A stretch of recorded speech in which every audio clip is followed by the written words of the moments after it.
साथियों नमस्कार।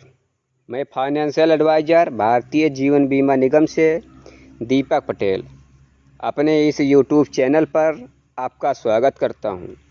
साथियों, अगर आपने अभी तक हमारे इस यूट्यूब चैनल को सब्सक्राइब नहीं किया है तो पहले सब्सक्राइब कर लीजिए और बेल आइकन को हिट कीजिए, जिससे आपको नोटिफिकेशन मिलता रहे और इस मोटिवेशनल ऑडियो को आपको पूरा लाभ मिले।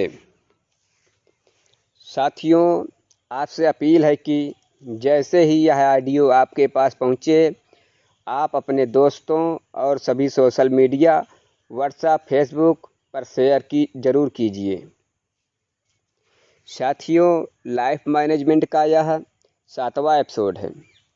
इस एपिसोड में हम यह सीखेंगे कि हमारी ज़िंदगी में आपस में दोस्तों या रिश्तेदारों के साथ मन में मैल न रखने से रिश्ते अच्छे और मजबूत बनते हैं।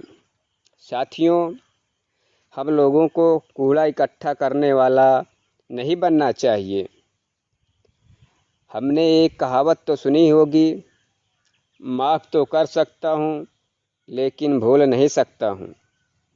अगर नहीं सुनी है तो कोई बात नहीं, हम आपको ये कहानी सुनाते हैं।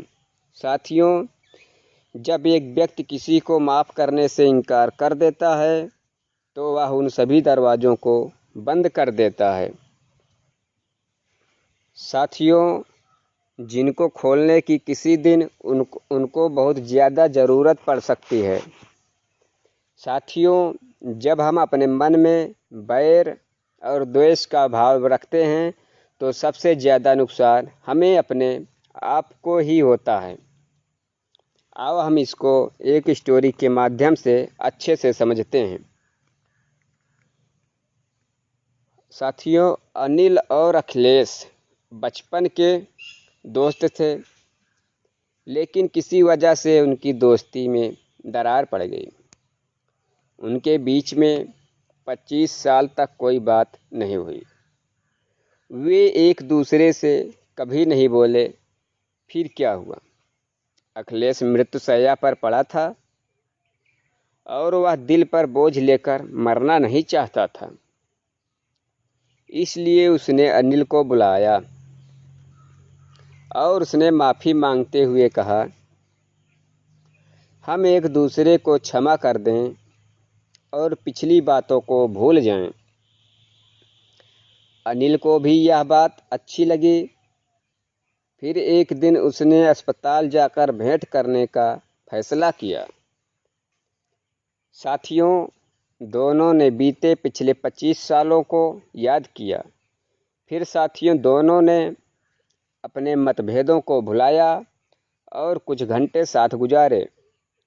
जब अनिल जाने वाला था, अखिलेश पीछे से चिल्लाकर बोला, अनिल, अगर मैं नहीं मरा तो याद रखना, यह माफ़ी मानी नहीं जाएगी।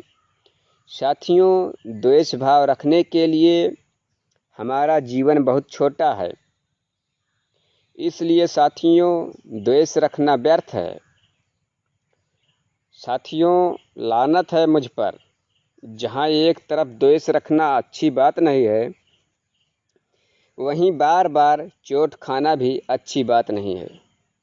साथियों, किसी ने ठीक ही कहा है, तुम मुझे एक बार धोखा देते हो तो तुम पर लानत है। अगर तुम मुझे दोबारा धोखा देते हो तो मुझ पर लानत है। साथियों, जॉन कैनेडी ने एक बार कहा था, किसी को माफ़ तो कर दो लेकिन उसका नाम मत भूलो। साथियों, मैं निश्चय ही कह सकता हूँ कि उनका मतलब यह था कि दोबारा ठगा जाना या धोखा खाना अक्लमंदी नहीं है। इस एपिसोड में इतना ही साथियों। एपिसोड को पूरा सुनने के लिए आपको बहुत बहुत धन्यवाद साथियों।